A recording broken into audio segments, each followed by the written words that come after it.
सहकारी उभे राहणार आहेत सर्व संघटनांच्या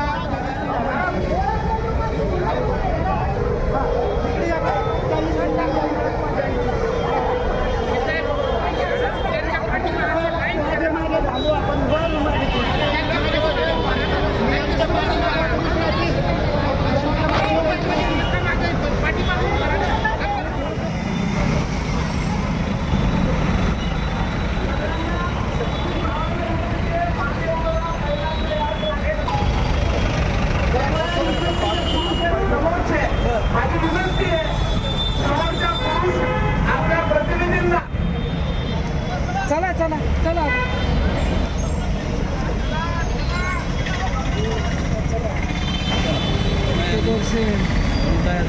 कहीं भी नहीं कुछ है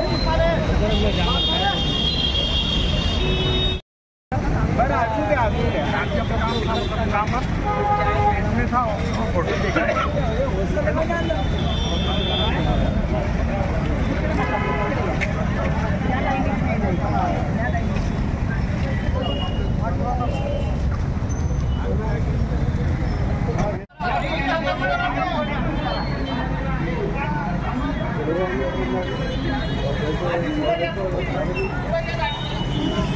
आदरणीय भूषण गवई साहेब यांच्यावर काही प्रवृत्तीने दूध फेकून मारण्याचा हल्ला केलेला आहे। हा हल्ला माननीय भूषण गवईवर नसून हा हल्ला संविधानावरचा आहे। वैयक्तिकरित्या माननीय भूषण गवई साहेबांनी त्यांनी कुठली ऍक्शन करायची नाही असं त्यांनी वैयक्तिकरित्या ठरवलेलं आहे। परंतु आम्ही भारताचे लोक आम्हाला असं वाटतं की हा देश जो आहे हा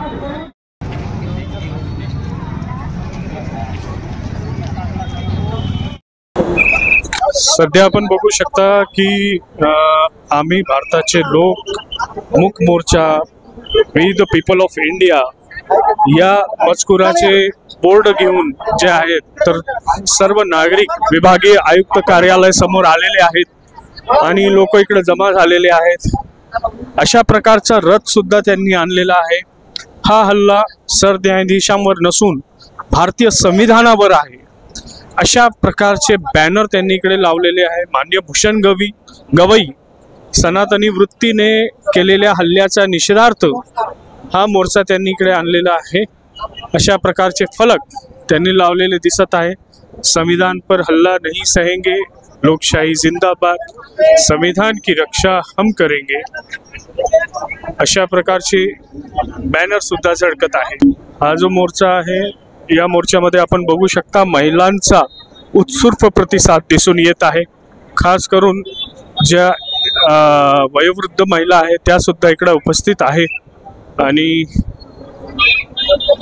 बघा की संविधानाचा धाक, मनुस्मृतीचा खाक अशा प्रकारचे बॅनर घेऊन लोक आलेले आहेत। हा मोर्चा क्रांती चौकापासून पायी निघाल्यामुळे आता विभागीय आयुक्त कार्यालय इथपर्यंत आलेला आहे आणि सर्व लोकांना इकडे मोर्चेकऱ्यांना फळ सुद्धा वाटण्यात येत आहे कारण की ऊन खूप जास्त आहे आणि आपण बघू शकता की मोर्चामध्ये जास्तीत जास्त सीनियर सिटीजन सुद्धा सहभागी झालेले आहेत त्यामुळे सुद्धा फळ वाटण्यात येत आहे। माझी विनंती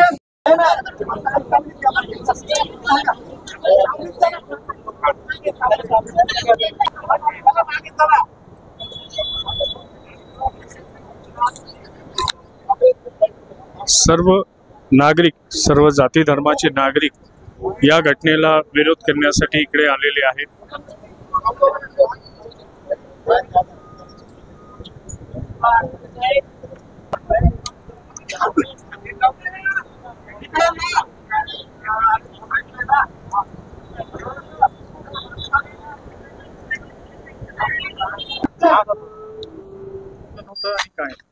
आमचं निवेदन हे आम्ही भारताचे लोक या टायटल खाली, या आधिपत्याखाली आम्ही इथं मोर्चा घेऊन आलो आणि विभागीय आयुक्त यांना आम्ही निवेदन दिलंय।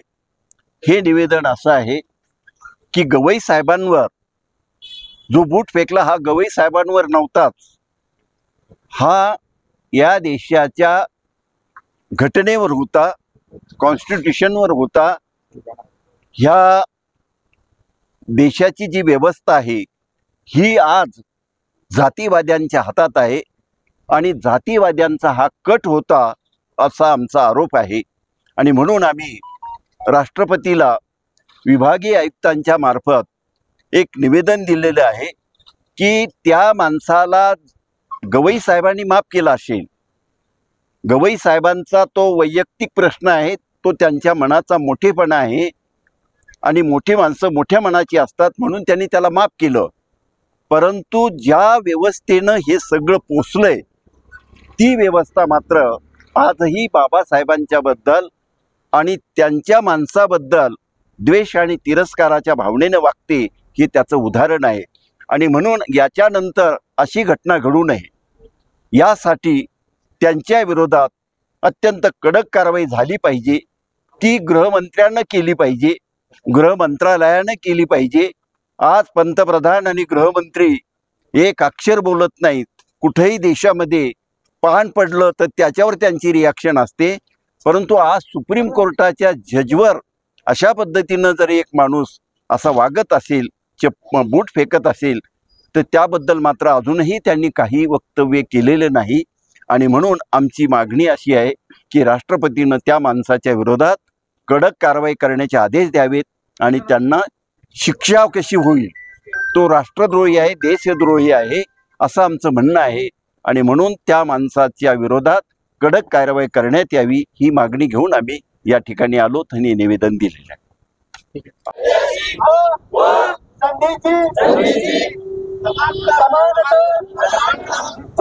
प्राप्त करून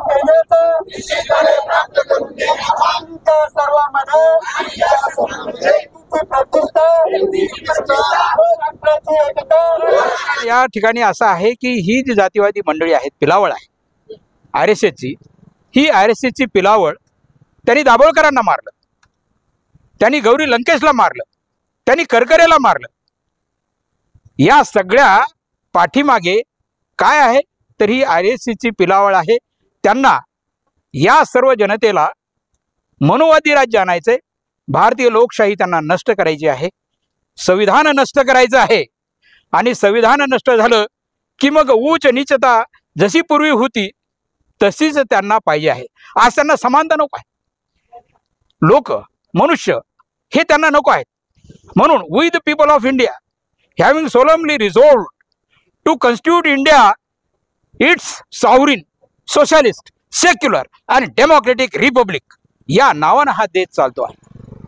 या नाव सर्वोच्च न्यायालयाचे न्यायाधीश भूषण गवई यांच्यावर राकेश किशोर तिवारी या वकिलाने बूट मारण्याचा जो प्रयत्न केला आहे त्याच्या निषेधार्थ आज सर्वसामान्य नागरिकांकडून क्रांती चौक मार्गे क्रांती चौकातून विभागीय आयुक्तालयापर्यंत मोर्चा काढण्यात आलेला होता. आणि त्या मोर्चात जे ज्येष्ठ नागरिक आहे, ज्यांना संविधानाची ज्ञान आहे, भरपूर ज्ञान आहे, त्यांचा सहभाग देखण्यासारखा होता. माझ्यासोबत सध्या काही नागरिक उपस्थित आहे, ज्येष्ठ नागरिक आहे, त्यांच्याशी आपण विचारूया.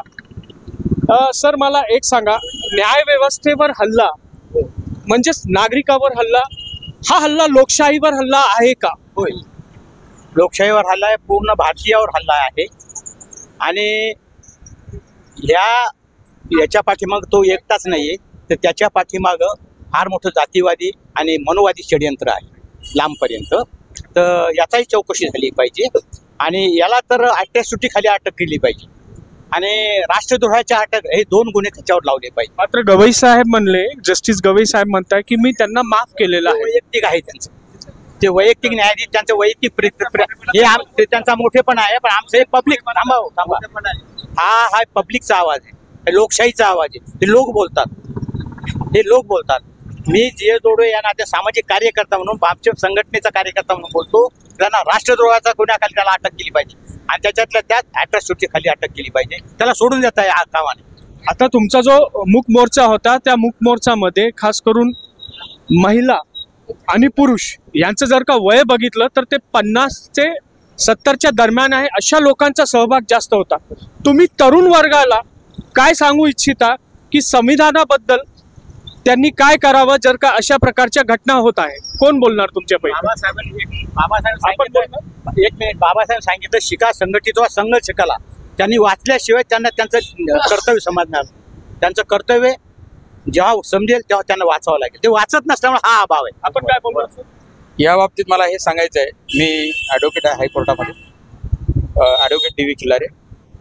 यामध्ये आमचा युवा वर्ग प्रत्येक बाबतीत मागे का आहे, कारण त्याच्यापर्यंत ह्या ज्या गोष्टी आहेत त्याला सहज सोपं मिळालेलं आहे. सगळं बाबासाहेबांनी दिलं आणि आमच्या माध्यमातून त्यांना त्याची किंमत नाही असं झालेलं आहे. काही बरेचसे सगळेच आहेत त्याला त्याचे नाही, काही अपवाद आहेत. परंतु या ठिकाणी जी मंडळी बाबासाहेबांचं ऋण फेडण्याकरता त्यांच्या प्रत्येक शब्दाला जी किंमत आहे, किंमत देतात, इव्हन मरण पत्करतात, अशा प्रत्येक गोष्टीसाठी हा विशेषतः बौद्ध समाज, बाकीचे पण आहेत पण थोड्या प्रमाणात आहे, तर ते आघाडीवर आहेत. आणि आज खऱ्या अर्थानं तुम्ही जो प्रश्न विचारला तो अत्यंत चांगला विचारला. त्यांच्यापर्यंत त्यांनी मोठ्या प्रमाणामध्ये यांनी सहभागी होणं अत्यंत काळाची गरज आहे. कारण आज शत्रू आमच्या दारापर्यंत आलेला आहे, त्याला थांबवणं अत्यंत महत्त्वाचं आहे. जातीयवादी आहे, मनोवादी आहे, त्यांना संविधान नको आहे, त्यांना मनुस्मृती हवी आहे आणि उच्च नीचता त्यांना हवी आहे, त्यांना समानता नको आहे. एक स्त्री म्हणून, एक महिला म्हणून आपल्याला काय वाटतं हे झालेल्या घटनेबद्दल? आम्ही भारताचे लोक जरी आमच्या न्यायाधीशांनी ॲडजस्ट केलं असन, त्याला समजून घेतलं असन, तरी हे लोकशाही आहे. आम्ही गप्प बसणार नाही जोपर्यंत त्याला बूट फेकून मारणाऱ्यांना फाशीची शिक्षा होत नाही, तोपर्यंत आम्ही असेच आंदोलन चालू ठेवू. आणि खरंच त्याला फाशीची शिक्षा झालीच पाहिजे, ही आमची सर्वांची इच्छा. तर हे होते आपल्यासोबत काही सुजाण नागरिक ज्यांना संविधानाबाबत खूप आदर आहे आणि जे संविधान मानतात. अशा प्रकारचे जे वकील आहेत ज्यांनी हल्ला केलेला आहे त्यांना फाशीची शिक्षा व्हावी, अशा प्रकारची मागणी यांची आहे. आपण बघत राहा अशाच न्यूजसाठी टाइम विटनेस. मी सय्यद सैफ.